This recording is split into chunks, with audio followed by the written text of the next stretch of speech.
सकारात्मक सोच को आओ सारे भारत में फैलाए, सकारात्मक ऊर्जा का आओ सब में संचार कराए।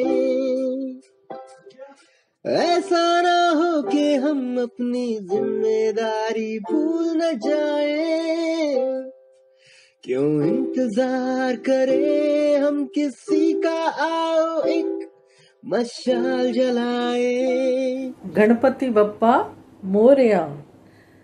आजकल गणेश उत्सव बहुत ही धूमधाम से मनाया जा रहा है और ये उत्सव लगभग 10 दिन मनाया जाता है।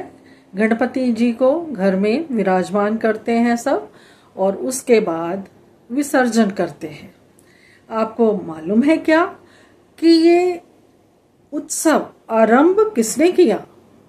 एक महान क्रांतिकारी नेता श्री बाल गंगाधर तिलक जी, जिन्होंने अंग्रेजों के खिलाफ इसको एक मंच बनाया जिसमें सभी जनजातियां शामिल हों और एक राष्ट्रीय चेतना जागृत हो जो कि अंग्रेजों के अत्याचारों के खिलाफ लड़ सके। नमस्कार, मैं सरिता कपूर, एक सशक्त आरजेसीएंस हूँ।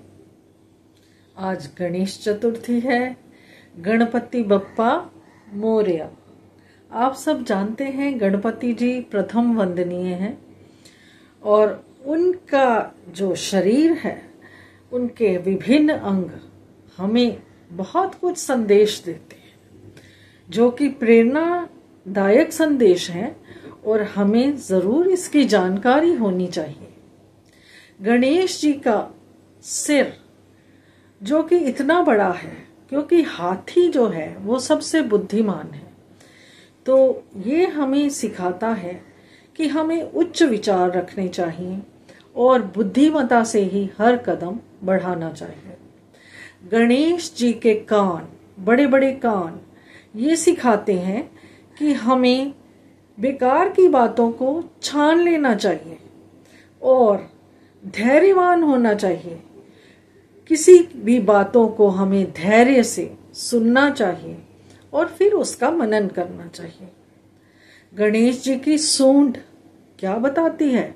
लचीलापन, जो कि हमें अपने विचारों में रखना चाहिए और हर परिस्थिति में अपने विचारों के लचीलेपन से हमें आगे बढ़ते जाना चाहिए। हमें किसी भी बात पर अड़ना नहीं चाहिए। गणपति जी का मोटा सा पेट क्या बताता है कि हमें सभी बातों को पचा लेना चाहिए, खासकर ऐसी बातें जो व्यर्थ हैं, उनको फैलाना अच्छी बात नहीं है। उनको हमें पचाना चाहिए, यानी कि हमारा पाचन अच्छा होना चाहिए। गणपति जी के 2 पैर, एक पैर थोड़ा ऊंचा देखा होगा आपने और एक पृथ्वी से सटा होता है। ऊंचा पैर बताता है कि हमें ऊंचे विचार लेकर ऊंचाइयां हासिल करनी चाहिए, लेकिन धरती से सटा पैर हमें बताता है कि हमें अपनी जड़ों को नहीं भूलना चाहिए। इसी प्रकार से मूषक, जो उनकी सवारी है, चूहा बताता है कि हमें जो नकारात्मकता है उसको चूहे की तरह, जैसे चूहा कुतरता है, नकारात्मकता को कुतर देना चाहिए। क्योंकि अगर हम घमंड रखते हैं, किसी चीज का अभिमान है, नकारात्मक विचार हैं, तो वह आपके लिए हानिकारक है, वो सकारात्मकता नहीं लाएंगे। तो हमें चूहों की जैसे चूहा हर चीज को कुतर डालता है, हमें अपनी नकारात्मकताओं को कुचलना है। गणेश जी का छोटा सा मुंह हमें ये बताता है कि हमें कम बोलना चाहिए और तभी बोलना चाहिए जब उसकी जरूरत हो। गणेश जी की छोटी छोटी आंखें हमें क्या बताती हैं? गणेश जी जब भी देखते हैं, एक हाथी की आंखें छोटी होती हैं तो वो दूर तक उसको देख पाता है। तो ये बताता है कि हमें अपने लक्ष्य पे केंद्रित होना चाहिए, केंद्रित होके रहना चाहिए। हमें बड़ी बड़े जो परिलक्ष्य हैं उनसे भ्रमित नहीं होना चाहिए और हमें अपने लक्ष्य को ही साधना चाहिए।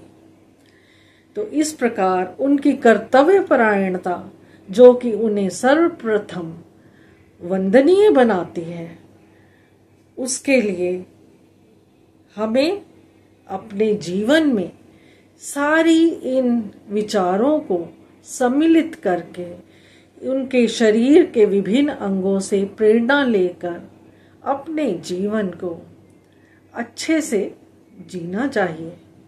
बोलिए गणपति बप्पा मोरिया। सकारात्मक सोच को आओ सारे भारत में फैलाए, सकारात्मक ऊर्जा का आओ सब में संचार कराए। ऐसा ना हो कि हम अपनी जिम्मेदारी भूल न जाए, क्यों इंतजार करें हम किसी का, आओ एक मशाल जलाए। सकारात्मकता के उदय का चलिए हम उद्घोष कराए। RJS जय हिंद के नारों से अपना देश जगाए, RJS वंदे मातरम से सारी सरकार जगाए।